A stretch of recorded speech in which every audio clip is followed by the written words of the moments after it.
कि 22 जनवरी की बुनियाद 6 दिसंबर को रखी गई थी, जब बाबरी मस्जिद को शहीद किया गया था। 22 जनवरी की बुनियाद जब ताले खोले गए थे रखी गई थी। 22 जनवरी की बुनियाद उस वक्त रखी गई थी जब जीबी पंत ने मस्जिद में मूर्तियों को नहीं निकलवाया।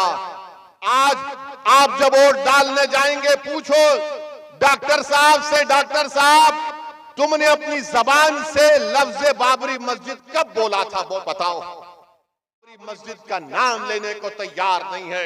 पार्लियामेंट में मैंने खड़े होकर कहा बाबरी मस्जिद जिंदाबाद जिंदाबाद। तो बताओ क्या गुनाह किया मैंने, बताओ। यही तो तुम्हारी ताकत है, तुम्हारी दुआएं हैं कि हम बोल सकते हैं। मोदी ने पूरे देश में अक्सरियती तबके को मुत्तहिद करने के लिए एक बहस करवा दी कि 22 जनवरी को तारीखी दिन था। बताओ, कांग्रेस के जो लोगों ने तकरीर की उनकी तकरीर पढ़ लीजिए आप। और असदुद्दीन ओवैसी ने जो आपकी तरफ से कहा, जो अल्लाह ने मुझे बोलने का मौका दिया, मैंने खड़े होकर यह कहा कि 22 जनवरी की बुनियाद 6 दिसंबर को रखी गई थी, जब बाबरी मस्जिद को शहीद किया गया था। 22 जनवरी की बुनियाद जब ताले खोले गए थे रखी गई थी। 22 जनवरी की बुनियाद उस वक्त रखी गई थी जब जीबी पंत ने मस्जिद में मूर्तियों को नहीं निकलवाया। आज आप जब वोट डालने जाएंगे, पूछो डॉक्टर साहब से, डॉक्टर साहब तुमने अपनी जबान से लफ्ज बाबरी मस्जिद कब बोला था, वो बताओ। नहीं बोल सकेंगे, डरते हैं बोलने के लिए, क्योंकि एक तो उनकी पार्टी में उनका नंबर कम हो जाएगा, और दूसरा उनको ये लगता है कि दूसरों का वोट नहीं मिलेगा।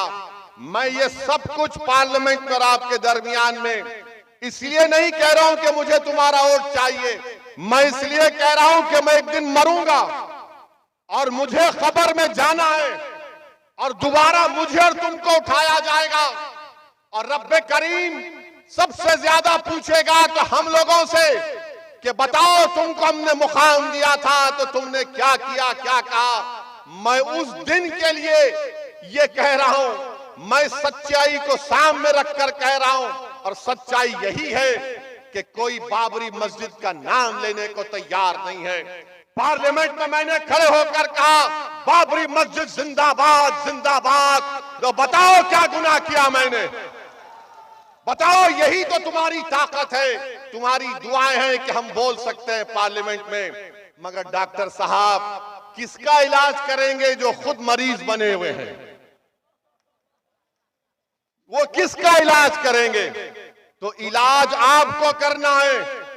जब पार्लियामेंट का इलेक्शन होगा तो आपको एक बोलने वाला तो अख्तरुल ईमान जरूर है, मगर अख्तरुल ईमान के सीने में एक धड़कता हुआ दिल है। अख्तरुल ईमान मर मिटने वाला है आप पर, और अख्तरुल ईमान ने कभी भी अपने ईमान का सौदा नहीं किया। और अगर आप हैदराबाद, औरंगाबाद और किशनगंज से और दीगर पार्लियामानी हलकों से जहां मंजलिस अपने उम्मीदवार खड़ा करने का सोच रही है, अगर हमारे एमपी कामयाब होकर भारत की पार्लियामेंट में जाएंगे, आप देख रहे हैं कि मैं और इम्तियाज जलील साहब ने सबसे ज्यादा सवालात किए, सबसे ज्यादा सवालात। अगर अख्तरुल ईमान को आप कामयाब करके यहां का अपना एमपी बनाकर भेजाएंगे, मैं आपसे वादा कर रहा हूं कि लोग कहेंगे कि हाँ, अख्तरुल ईमान ने तारीख दोहरा दी और तस्लीमुद्दीन साहब मरहूम की याद ताजा कर दी। बल्कि मैं आपसे एक और बात कह रहा हूं, अख्तरुल ईमान को अगर अल्लाह इंशाअल्लाह यहां का एमपी बनाएगा आपके दुआओं से और आपके साथ से, तो बिहार की तारीख में इंशाअल्लाह ताला ऐसा कोई मेंबर ऑफ पार्लियामेंट नहीं गुजरा होगा जो अख्तरुल ईमान वहां पर आपकी आवाज को उठाएगा, गरीबों और मजलूमों की आवाज को उठाएगा। मेरे भाई, जमहूरियत में पूछने की जरूरत पड़ती है। कोई अगर पार्लियामेंट जाता है तो सिर्फ पार्लियामेंट की बड़ी बिल्डिंग को देखकर खुश होने के लिए नहीं जाता, अगर मैं एमपी बनकर हैदराबाद की आवाम ने मुझे 4 मरतबा भिजाया तो इसलिए नहीं भिजाया कि असदुद्दीन ओवैसी बड़ी इमारत को देखकर बैठ जाए। अवाम ने हमको इसलिए भिजाया कि जब कभी भी कोई नाइंसाफी होगी तुम उठो और हमारी आवाज को बयान करो। जब कोई कानून बनेगा शरीयत के खिलाफ तुम खड़े होकर उसकी धज्जियां उड़ा दो, आईन को सामने रखकर। यही सोचकर तो आवाम वोट डालती है कि मेरी आवाज बनकर जाएगा, ये मेरे जज्बात की तर्जुमानी करेगा, मेरे सीने में जो जज्बात का तूफान उमड़ रहा है वो अपनी जबान से उस तूफान को बयान करेगा, वो मेरी तर्जुमानी करेगा, वो गरीबों के हक के लिए लड़ेगा। इसीलिए मैं आपसे अपील करने आया हूं कि आप अख्तरुल ईमान साहब को कामयाब करें।